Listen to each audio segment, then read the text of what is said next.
Hello friends, स्वागत है आपको और एक नए वीडियो के साथ। दोस्तों आज बात करने वाला हूं शाहरुख खान जी की जीवनी के बारे में, जो आप जानकर बड़ी हैरानी हो सकती है और साथ ही साथ दोस्तों आपको बहुत ही बड़ी मोटिवेशन मिल सकती है। दोस्तों ये बात पर गौर करिए, जिसके पास खाने के लिए बड़ी नसीब होती थी, आज उनके पास खिलाने के लिए भंडार है। और साथ ही साथ दोस्तों रहने के लिए ठीक तरह से छत नहीं थी, आज उनके पास महल जैसे घर कितने हैं शायद उनको ही पता नहीं है। दोस्तों एक समय ऐसा भी था, बस के किराए के लिए तरसते थे, आज खुद के कितने गाड़ी है शायद वो कह नहीं सकते। जी हाँ दोस्तों, आप सही सुन रहे हैं, मैं उन्हीं की बात कर रहा हूँ जो आज बॉलीवुड में किंग खान नाम से मशहूर हैं और शाहरुख खान नाम से आप तो पहचानते ही हैं। लेकिन दोस्तों बड़ी आसानी से वो बॉलीवुड इंडस्ट्री में नहीं आए थे, बहुत ही कष्ट और मेहनत करने के बाद वो जिंदगी में आगे बढ़ पाए हैं। दोस्तों शाहरुख खान जी का जन्म हुआ था 2 नवंबर 1965 में और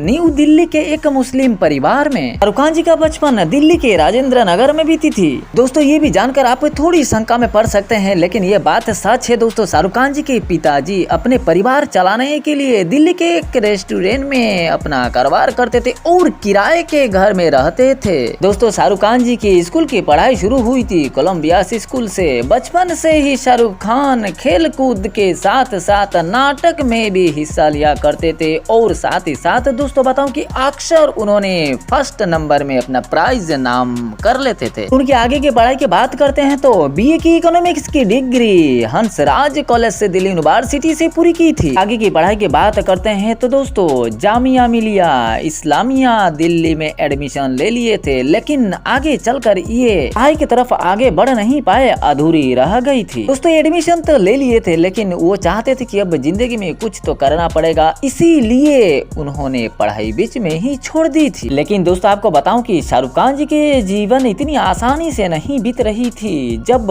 उनके पिता गुजर गए तब दुख की घड़ी पूरी तरह से सिर के ऊपर मड़राने लगी थी। दोस्तों खान जी जब पढ़ाई कर रहे थे तभी पढ़ाई के साथ साथ रेस्टोरेंट में भी काम किया करते हैं और घर की किराए से लेकर घर में रहने वाले लोगों की खाना पीना कपड़ा लत्ता सभी की जिम्मेदारी उनके सिर पर पूरी तरह से जमी हुई थी। दोस्तों यहाँ तक कि बताऊं कि जो बीच बीच में नाटक होती थी वो सब में हिस्सा लेते थे शाहरुख खान जी, और जो कुछ पैसा मिलता था घर चलाने के लिए कुछ मदद हो जाती थी उनको। लेकिन दोस्तों आपको बताऊं कि इतना मेहनत और कष्ट रहने के बावजूद भी शाहरुख खान जी ने जिंदगी में आगे बढ़ने की सपना कम नहीं देख रहे थे। दोस्तों उन्होंने जीवन को आगे बढ़ाने के लिए एडमिशन लिए थे राष्ट्रीय नाट्य विद्यालय में बॉलीवुड में मौका पाने के लिए। साथ में ये भी बताऊं दोस्तों आस पास की अनाप शनाप बातों से शाहरुख खान जी के कान पूरी तरह से भर आती थी। जो लोग अनाप शनाप बोल रहे थे उस समय शाहरुख खान जी को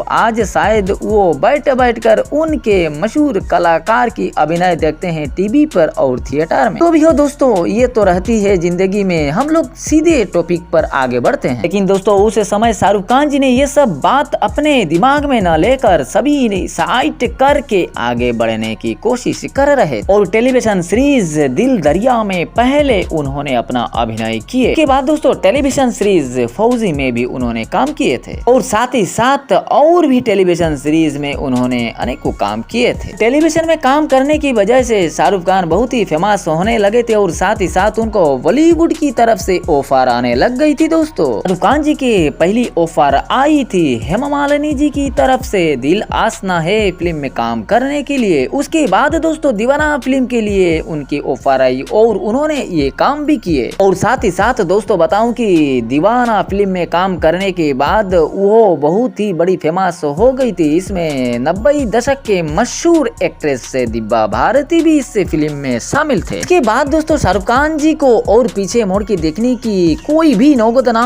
आई, एक के बाद एक बॉलीवुड की तरफ से ऑफर आने लग गई थी दोस्तों। और आज शाहरुख खान जी कहाँ हैं वो तो आप अच्छी तरह से जानते हैं, शायद आपको ये बताने की कोई जरूरत न पड़ेगी दोस्तों। तो दोस्तों आपको बताऊं कि शाहरुख खान जी के जीवनी में से कोई भी पॉइंट आपको अच्छी लगी तो वीडियो को लाइक करना और साथ ही साथ चैनल को सब्सक्राइब करना मत भूलिएगा। उम्मीद करते हैं दोस्तों ये वीडियो आपको बेहद पसंद आई होगी। फिर मुलाकात होगी और एक नए वीडियो के साथ, तब तक के लिए धन्यवाद।